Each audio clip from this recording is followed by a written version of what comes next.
Welcome to the future, everybody. This is what many of you will be doing soon. You'll have your AR filter on, and you'll be bringing not just what you have to share, but who you are, your digital identity. So, Crypto Novo, I would love for you to introduce yourself and tell all of us a bit about what you do in the NFT space. Welcome, all my aliens, apes, and zombies. I am Crypto Novo. What do I do in this NFT space? A lot of people create things, NFTs, different Web3 technologies. I try to create friends. And through that, I've been able to network and kind of see what's out there. I've been able to live stream using this AR filter to help me stay anonymous. I did that because I was a teacher back in the day, and I didn't want to have any disruptions in the classroom. Since teaching last year, I am now working at Vayner NFT, where I'm a partnership strategist, and I try to find the good NFT projects to mix with some of the major brands that you're seeing out there in the space. And with that comes a lot of knowledge that I've gained and a lot of knowledge that I'm able to pass on to others. So I'm trying to educate people while also staying educated from like-minded individuals like yourself. So, I was telling you when we jumped on a moment ago, you were definitely one of the most fun, energetic, and lively people at our event, NFT.NYC in November. Can you talk a bit about what it took for you to not just have an AR filter on Zoom, but to create this entire presence physically, and what you learned in kind of that experience, and maybe how you might approach this upcoming event in June? Yeah, I wanted to make the most out of my NFTs, not sell a CryptoPunk for $1 million, but make $1 million from my CryptoPunk. And with that, it takes a lot of friends. And the friends are in the Novoverse, friends like BeskRx and JRR Token, who have helped kind of create this image, this branding behind my particular NFT, which is a CryptoPunk. So CryptoPunk 3706, which you're seeing here, a lot of derivatives have been made of it from just friends that are in the NFT space. That's a physical mask that Masky made, who lives in my hometown.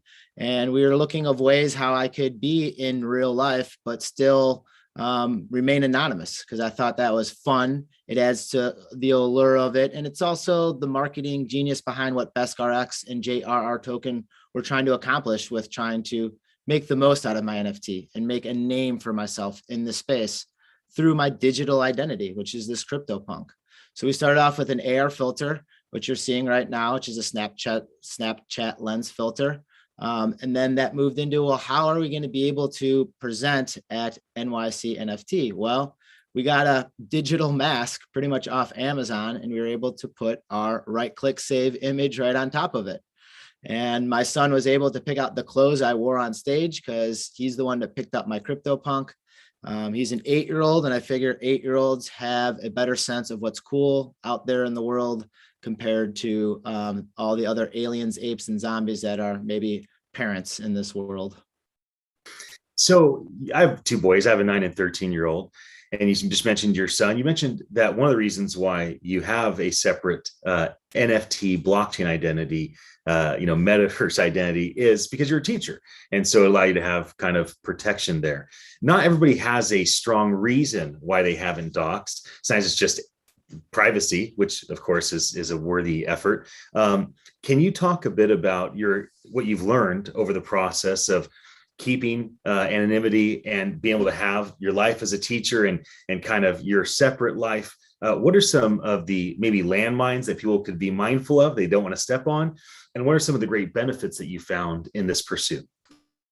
One of the great landmines, BeskRx has been my best friend since 3rd grade.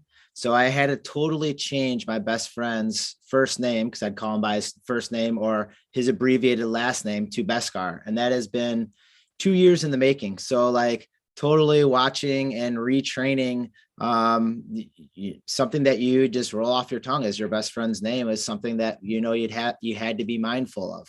And then also just, a major part of it is make sure there was no interference in the classroom, meaning that this was all a side hustle, and I didn't want to have performance slip in the classroom as far as, teaching the future. So making sure that is still able to engage in the classroom setting and still be a full-blown teacher, because at the end of the day, that was the 9 to 5, where the side hustle was the NFTs. And now the side hustle has actually become the main job. And teaching, I no longer teach in the public school systems, but I'm still teaching in another capacity, more of at a corporate level, where maybe I'm onboarding some new individuals at major brands to what an NFT is, how to get a MetaMask wallet, safeties and concerns based around it.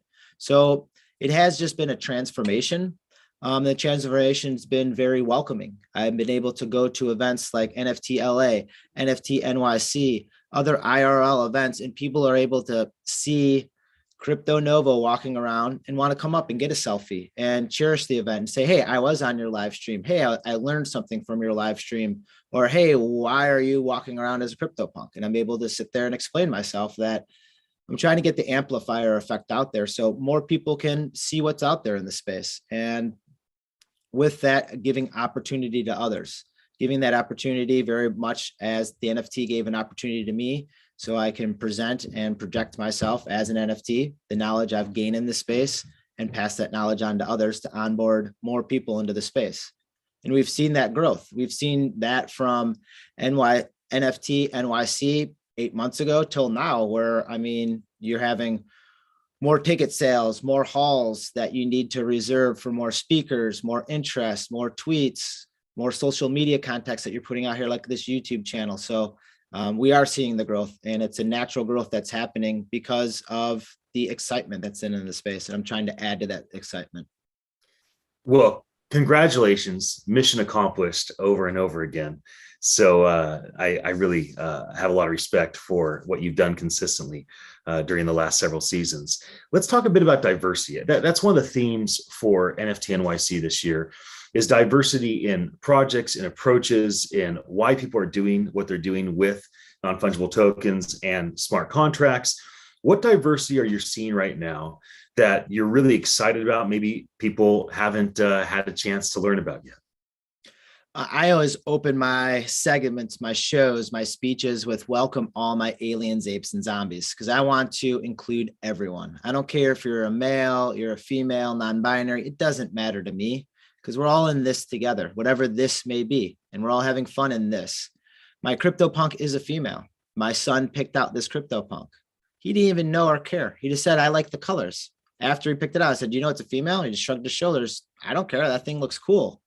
So I don't care if my son wants to play with Barbies or G.I. Joes. I don't care if my daughter wants to play with Barbies or G.I. Joes, as long as they're having fun in the space and they're doing it appropriately and they're including all others in that aspect. So that's what we're seeing in the space, is the inclusion of anyone. You know, some often say NFT is an international language. You don't even need to be from the States or speak English, but you're able to project your art through the means, either digitally. You could do it physically and then turn it into a digital aspect to put it on chain. There's multiple areas that we're seeing with that. And the in real life events is a way that it culminates all that, because you can actually meet an artist, the developer, the smart people behind any of these NFT projects. And they're so open and including everyone to talk about it. Now, obviously, at the end of the day, they're promoting their projects at the end, but promotion includes everyone. That's why they're given out to the general public. And that's why they're put on billboards and bus stops, and they're put on banner ads so everyone can see it and they can click and choose on it if they want. So art is in the eye of the beholder. And most ads have art based around them. So if the art catches your eye, you're going to click on it and want to know more. But the best thing about this space, you don't now need to click on it. You can go talk to the person who made that directly. That's the thing I like. It includes everyone, and everyone is approachable. So let's talk a bit about the corporate side. You know, Vayner NFT has Anheuser-Busch and Pepsi and some of these large, well-known brands. When it comes to a large brand, a corporate, innovating in this space in comparison to maybe a small team innovating in the space, how do you see the approach being different when you're talking strategic partnerships and different ideas and you're collaborating with the team at Vayner or with the client or with the prospect? So how are things approached differently with a massive brand compared to maybe a group of friends getting together and launching a project? When a group of friends get together to launch a project, it's based pretty much off of passion, what they want to do. So they have the driving need to stay up late, plug in 18 hours a day, stay up late at night, putting pen on paper for their thoughts. When you're working with a larger brand or brands, you have to do a lot of education in this, because with our friends, we might know the ins and outs of minting or wallet integration, or who to talk to if we're, stuck trying to get our video screen playing on Decentraland, where this all might be a foreign language to someone new entering the space. So a lot of it is educating the larger brands on what is out there, what is offered. Because honestly, like right now, you can almost build anything, which is crazy. I mean, it's a smart contract where you can layer it any way you want to, but you don't really understand that till you see it in action. So with all these brands that we have, sometimes you're going to have to tell them what they want to hear, not what you're going to have to tell them what they need to hear, not what they want to hear. So they might do business a little bit differently. It might be, and this is just a for instance, hey, you have to give a whole bunch of this stuff away for free to build that community, so then you can X, Y, and Z down the road. Or, hey, you might need to do X, Y, and Z to, get charitable donations involved in it to create a better traction for people that are willing to, progress through this space. And you see it more and more where these aliens, apes, and zombies from the brands will come back after a weekend. And you could tell that, they're a little tired, but they're energetic, and you understand, or you can see in them that they just degened out, and they come back and they're like, I get it now. I understand. Like, what'd you get? Like, I just spent the last 36 hours on my computer and I just get it, whatever it is, learning something on Discord, finding out what a pre-mint is, finding out whatever, how to put something on storage. And that is the carrot at the end of the stick for us when we're working with corporate clients, is giving that information to them so then they can make the best decision what they want for their clients, which is the people buying their products. I can't tell them what people are or aren't going to buy. That's all of their knowledge within their realm, which is their corporation. That's why they're getting paid the bucks they are. And they're coming to us for advice, assistance, and a guide through this space, which can often lead down many different paths. One thing you said early in our conversation was you didn't buy a CryptoPunk to flip it for $1 million. You're way more interested in the types of collaborations that can happen and, what can be done to make $1 million from this asset. And just to the right of you on our screen, you have all these different there's lots of things. Yeah, that side, exactly. That's G money right there. That's G money. There's G money. And so he's making, that was a figurine in an NFT. He's doing the same thing where G money is taking his G money brand, his NFT, and he's trying to put that everywhere. So then when people look at it, like, that's definitely G money. This is G money backed. So then same thing. He doesn't want to sell that NFT for $1 million, though apes are worth well more than $1 million. He wants to make that income off of that, the $1 million off of it. Sorry to interrupt you. I just got excited there because that's like a prime example of what it is, Yeah, this is the conversation, you jump in any moment you want. I want to ask you this specific question for all the other, people out there that have a punk, right? Have an ape, that type of thing. They think through, okay, so how do I approach this? So is your thought that this is an individual thing? You do all these collaborations yourself, you do all the outreach yourself, or do you feel like there's a place to have a partner or an agent that might kind of help with this type of thing? And is your opinion on this idea of doing it by myself or having a partner help me with this, has that changed over the course of time? We all need help in this space. Not one person is doing this by themselves. Zero. I haven't met a person who has. And you always need that collaboration from some aspect. The space goes so fast because it is an aggregation of information. And that information is distributed uber fast through multiple means of communication.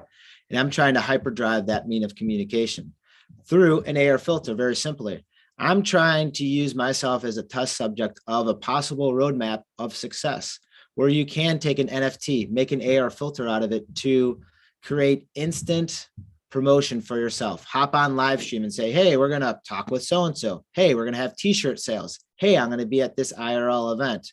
Then you can take that same exact thing, hop into Decentraland, where I have a Decentraland wearable where the head looks exactly the same.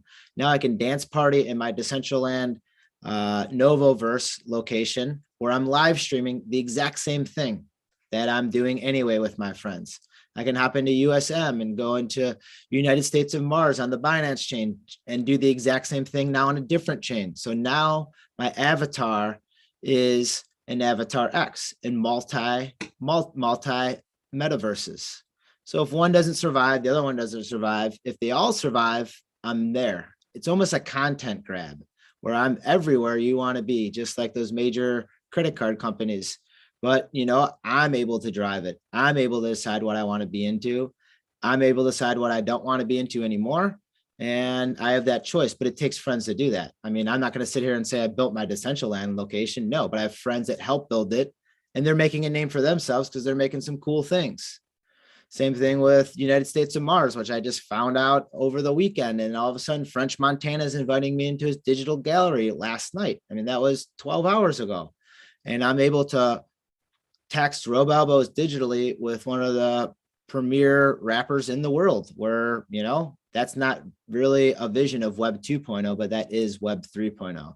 So to make $1 million from my NFT, well, I'm making $1 million in memories. That's for dang sure off of these types of IRL events. And you know what, sponsorship promotion, I don't know. There has been little sniffles here and there for me. I have said no up until this point because I want to make sure I'm making the right move, because at the end of the day, this CryptoPunk will be given down to probably the eldest person in my bloodline, my son, and you know, hopefully it has a good name attached to it and he can live or do whatever he wants with Crypto Novo when that time comes. So some of our friends have multiple punks or apes or whatever it is, or maybe they have a punk and they have a moonbird and an ape and a cyber broker. And how would a person that is fortunate to have many of one of these projects or lots of the important projects that are kind of in the scene that brands are interested in, what's your advice on only focusing on one or focusing on many and building the brand out of many equally? Because I know it's quite a task to be effective at all and to maintain that momentum. So what are your thoughts on doing more than one of these at a time? You'll see in the space, and sometimes the people get a lot of flack for it, is NFT projects or project leaders leaving and redoing another project or going back to an old project. It's just what happens. I mean, these are startup companies. 98% of them aren't going to make it, you know, and some of them need to reset and some of them get better ideas and like, hey, we are going to start from a clean slate. Back to the knowledge, or at least not the knowledge, but what I think of as in time space is I feel like this is in dog years as far as cryptocurrency and NFTs, where 1 minute is equal to 7 minutes. 1 day is equal to a week. So something that happened a month ago in my mind happened 7 months ago. So that could be totally dated technology. And why would you not want to evolve that? Back in the day when I started, I thought the first tangible thing you can spend your Ethereum on was a CryptoPunk. I bought one as an image because what else? What are you doing with your Ethereum? Well, I'm buying CryptoPunks with my Ethereum. What are you doing with your Bitcoin? I'm buying pizza with my Bitcoin. Well, now these NFTs transform right in front of all of our eyes into NBA Top Shots. Now it is an NBA highlight reel for a dunk with music behind it. Now these NFTs are evolving into whatever you want them to be. You can get a rocket ship to the moon if you wanted to, and get on any type of bandwagon that you want to with this technology. So the evolution of this space happens so fast. If you do have to leave a project, as long as you do it appropriately and you tell everyone where you're going, they can follow you if they want to follow you. Eventually, they're going to get sick of following you if you keep on producing garbage. But it's different. To answer your question is different for everyone, because there'll be people who have their life set in their NFT project, and it could be a derivative underneath Bored Apes. Apocalyptic apes is for a prime ape example, for a pun there. You know, they have a community that's built and based, and people are behind that community built and based. Maybe the owners, that's the only thing they have going in life. So everything has to be driven towards that. Transversely, maybe you're a collector and you have one or two, maybe not prime NFTs, but just NFTs you enjoy the art of. Well, maybe you're taking that lower tiered NFT, hate to classify it, but maybe you want to make the most out of it. And then you get an AR filter and you make a name for it, saying, hey, these 3D apes are awesome. You can wear them as backpacks into Decentraland because I have one and I'm not even a developer. I can just run around in there. And then all of a sudden you're getting a chippy ape airdrop to you because you're talking positively amongst the community and you can build your portfolio that way. So there's multiple angles you can take at it. The key is getting in the Discord and seeing what they need and want. You could be a common collector hopping in a Discord. And I've seen it plenty of times where they move up the ranks to Discord moderators and then being hired within larger corporations because they now need Discord mods. It happens all the time. So it's a matter of just putting your best foot forward, finding out what gets you up out of bed and pursuing that. For me, it was easy. I wanted to communicate with people. I was able to network that. And then instead of having meetings, I just said, let's just turn these into live business meetings, almost similar to what we're doing right now. It's a conversation. We're talking about the space that can maybe help and progress and teach others. Hopefully someone watches this and says, hey, I want to get a billboard just like that. That was from Save Art Space. It was tax deductible. That billboard actually went up in a physical billboard in Miami. So now I have my CryptoPunk on a physical billboard in Miami. It costed me $500, which was tax deductible. Save Art Space. So it's stuff like that where you talk, communicate with people and getting your name out there. G Money was out there with a physical mask that my friend Maskey made for him, creating comments outside of just NFTs. And G Money was standing there with Justin Aversano taking pictures in front of the billboards. So, I mean, it's all knowledge is power, and I'm just trying to get as much knowledge as I can. Well, let me ask you one more question for the audience. They may say, okay, you have this cool Snapchat filter. I want to do that too. What's step one for people to take if they want to create something similar? If you want to create it similar, all this information is found on YouTube. Yes, YouTube. I did not make this. I have a designer make this. How it works for me.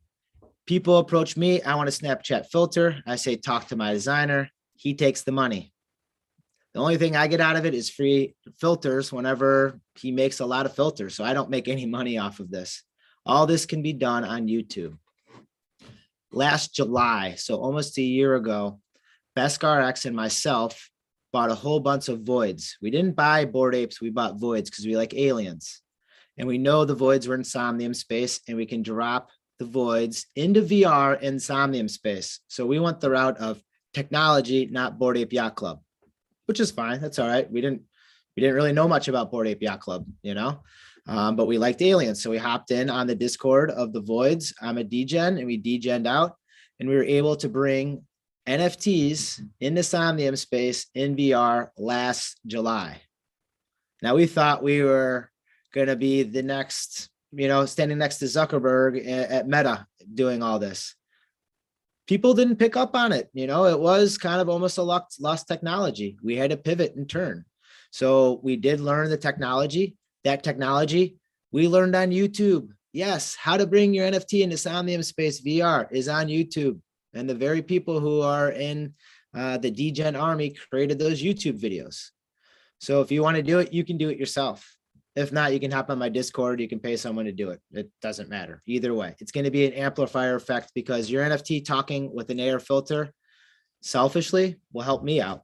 It'll help you out, Ian. It helps out anyone who's sitting watching this because it's getting more cool things out in the cool space in the NFT world, which is Web3 based, which we want to do because it gives ownership back to the individual.